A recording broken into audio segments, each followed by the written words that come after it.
26वीं पुतली मृगनयनी की कहानी। मृगनयनी नामक 26वीं पुतली ने जो कहानी सुनाई वह इस प्रकार है। राजा विक्रमादित्य न सिर्फ अपना राजकाज पूरे मनोयोग से चलाते थे, बल्कि त्याग, दानवीरता, दया, वीरता इत्यादि अनेक श्रेष्ठ गुणों के धनी थे। वे किसी तपस्वी की भांति अन्न जल का त्याग कर लंबे समय तक तपस्या में लीन रह सकते थे। ऐसा कठोर तप कर सकते थे कि इंद्रासन डोल जाए। एक बार उनके दरबार में एक साधारण सी वेशभूषा वाले एक युवक को पकड़कर उनके सैनिक लाए। वह रात में बहुत सारे धन के साथ संदिग्ध अवस्था में कहीं जा रहा था। उसकी वेशभूषा से नहीं लग रहा था कि वह इस धन का मालिक होगा, इसलिए सिपाहियों को लगा कि शायद वह चोर हो और चोरी के धन के साथ कहीं चंपत होने की फिराक में हो। राजा ने जब उस युवक से उसका परिचय पूछा और जानना चाहा कि वह धन उसके पास कैसे आया, तो वह उस युवक ने बताया कि वह एक धनाढ्य स्त्री के यहाँ नौकर है और सारा धन उसी स्त्री का दिया हुआ है। अब राजा की जिज्ञासा बढ़ गई और उन्होंने जानना चाहा कि उस स्त्री ने उसे यह धन क्यों दिया और वह धन लेकर कहाँ जा रहा था। इस पर वह युवक बोला कि अमुक जगह रुककर स्त्री ने प्रतीक्षा करने को कहा था।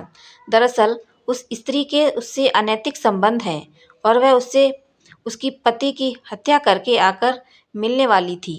दोनों सारा धन लेकर कहीं दूर चले जाते और आराम से जीवन व्यतीत करते। विक्रम ने उसकी बातों की सत्यता जानने की जांच करने के लिए तुरंत उसके बताए पते पर अपने सिपाहियों को भेजा। सिपाहियों ने आकर खबर दी कि उस युवक स्त्री को अपने नौकर के गिरफ्तार होने की सूचना मिल चुकी है और वह विलाप करके कह रही कि लुटेरों ने सारा धन लूट लिया और उसके पति की हत्या करके भाग गए। उसने पति की चिता सजवाई है और खुद को पतिव्रता साबित करने के लिए सती होने की योजना बना रही है। सुबह युवक को साथ लेकर सिपाहियों के साथ विक्रम उस स्त्री के घर पहुंचे तो दृश्य देखकर सचमुच चौंक गए। स्त्री अपने पति की चिता पर बैठ चुकी थी और चिता को अग्नि लगने वाली थी कि राजा ने चिता को अग्नि देने वाले को रोक दिया तथा उस स्त्री से चिता से उतरने को कहा। उन्होंने सारा धन उसे दिखाया तथा नौकर को आगे लाकर बोले कि सारी सच्चाई का पता उन्हें चल गया है। उन्होंने उस स्त्री को त्रिया चरित्र का त्याग करने को कहा तथा राजदंड भुगतने को तैयार हो जाने के लिए आज्ञा दी। स्त्री कुछ क्षणों के लिए तो भयभीत हुई, मगर दूसरे ही पल बोली कि राजा को उसके चरित्र पर उंगली उठाने के पहले अपनी छोटी रानी के चरित्र की जांच करनी चाहिए। इतना कहकर वे बिजली सी फुर्ती से चिता पर से कूदी और उसमें आग लगाकर सती हो गई। कोई कुछ करता वह स्त्री जलकर राख हो गई। राजा सिपाहियों सहित अपने महल वापस लौट गए और उन्हें उस स्त्री के अंतिम शब्द अभी तक जला रहे थे। उन्होंने छोटी रानी पर निगाह रखनी शुरू कर दी। एक रात उन्हें सोता समझकर छोटी रानी उठी और पिछले दरवाजे से महल से बाहर निकल गई। राजा भी दबे पांव उसका पीछा करने लगे।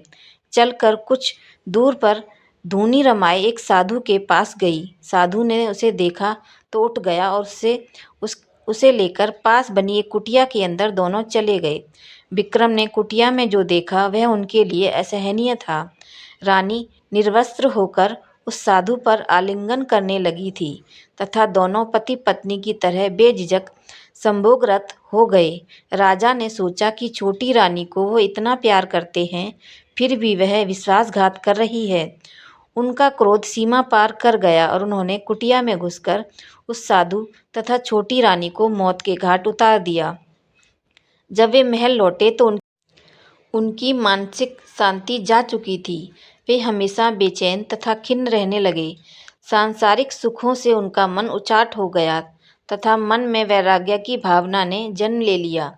उन्हें लगता था कि उनके धर्म कर्म में जरूर कोई कमी थी, जिसके कारण भगवान ने उन्हें छोटी रानी के विश्वासघात का दृश्य दिखाकर दंडित किया। यही सब सोचकर उन्होंने राजपाट का भार अपने मंत्रियों को सौंप दिया और वो खुद समुद्र तट पर तपस्या करने चल पड़े। समुद्र तट पर पहुंचकर उन्होंने सबसे पहले एक पैर पर खड़े होकर समुद्र देवता का आवाहन किया।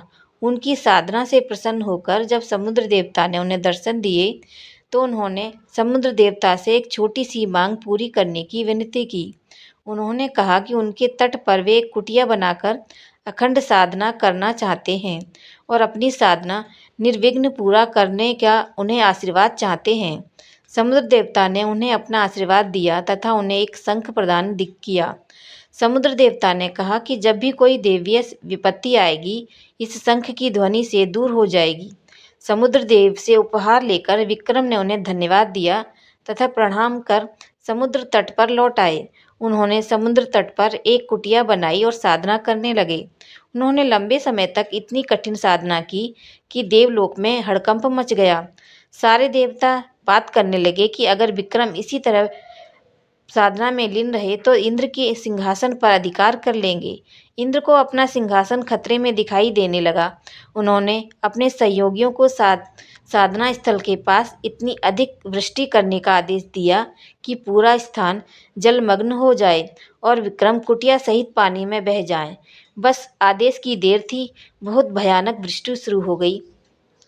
कुछ ही क्षणों में सचमुच सारा स्थान जलमग्न हो जाता और विक्रम कुटिया सहित जल में समा गए होते।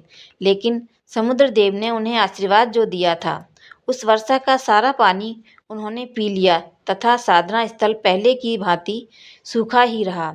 इंद्र ने जब यह अद्भुत चमत्कार देखा तो उनकी चिंता और बढ़ गई। उन्होंने अपने सेवकों को बुलाकर कहा कि आंधी तूफान का सहारा लेने का आदेश दिया। इतने भयानक वेग से आंधी चली कि कुटिया तिनके तिनके होकर बिखर गई। सब कुछ हवा में रुई की भांति उड़ने लगा। बड़े बड़े वृक्ष उखड़कर गिरने लगे। विक्रम के पांव भी उखड़ते हुए मालूम पड़े। लगा कि आधी साधना उड़ाकर साधना स्थल से बहुत दूर फेंक देगी। विक्रम को समुद्र देव द्वारा दिया गया शंख याद आया और उन्होंने शंख को जोर से फूंका। शंख से बड़ी तीव्र ध्वनि निकली। शंख ध्वनि के साथ आंधी तूफान का पता नहीं रहा। वहाँ ऐसी शांति छा गई मानो कभी आंधी आई ही न हो। अब तो इंद्रदेव की चिंता और अधिक बढ़ गई। उन्होंने सूझ नहीं रहा था कि विक्रम की साधना कैसे भंग की जाए। अब विक्रम की साधना को केवल अप्सराओं का आकर्षण ही भंग कर सकता था।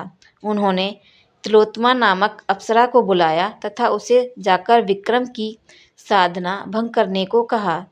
तिलोत्तमा अनुपम सुंदर थी और उसका रूप देखकर कोई भी कामदेव के बाणों से घायल हुए बिना नहीं रह सकता था। तिलोत्तमा साधना स्थल पर उतरी तथा मनमोहक गायन वादन और नृत्य द्वारा विक्रम की साधना में विघ्न डालने की चेष्टा करने लगी। मगर वैरागी विक्रम का क्या बिगाड़ पाती। विक्रम ने शंख को फूंक मारी और तिलोत्तमा को ऐसा लगा कि जैसे किसी ने उसे आग की ज्वाला में ला पटका हो। भयानक ताप से वह अदिग्न हो उठी तथा वहां से उसी क्षण अदृश्य हो गई। जब वह युक्ति भी कारगर नहीं हुई तो इंद्र का आत्मविश्वास पूरी तरह डोल गया। उन्होंने खुद ब्राह्मण का वेश धरा और साधना स्थल आए। वे जानते थे कि विक्रम याचकों को कभी निराश नहीं करते तथा सामर्थ्यानुसार दान देते हैं। जब इंद्र विक्रम के पास पहुंचे तो विक्रम ने उनसे आने का प्रयोजन पूछा। उन्होंने विक्रम से भिक्षा को कहा तथा भिक्षा के रूप में उनकी कठिन साधना का सारा फल मांग लिया। विक्रम ने अपनी साधना का सारा फल उन्हें सहर्ष दान कर दिया। साधना का फल दान क्या दिया कि इंद्र को अभय दान मिल गया। उन्होंने प्रकट होकर विक्रम की महानता का गुणगान किया और आशीर्वाद दिया। उन्होंने कहा कि विक्रम के राज्य में अतिवृष्टि और अनावृष्टि नहीं होगी, कभी अकाल सूखा या नहीं पड़ेगा, सारी फसलें समय पर भरपूर होंगी। इतना कहकर इंद्र अंतर्ध्यान हो गए। मेरी ये कहानी आपको कैसी लगी मुझे कमेंट करके ज़रूर बताएं और मेरे चैनल को लाइक शेयर सब्सक्राइब ज़रूर करें। धन्यवाद।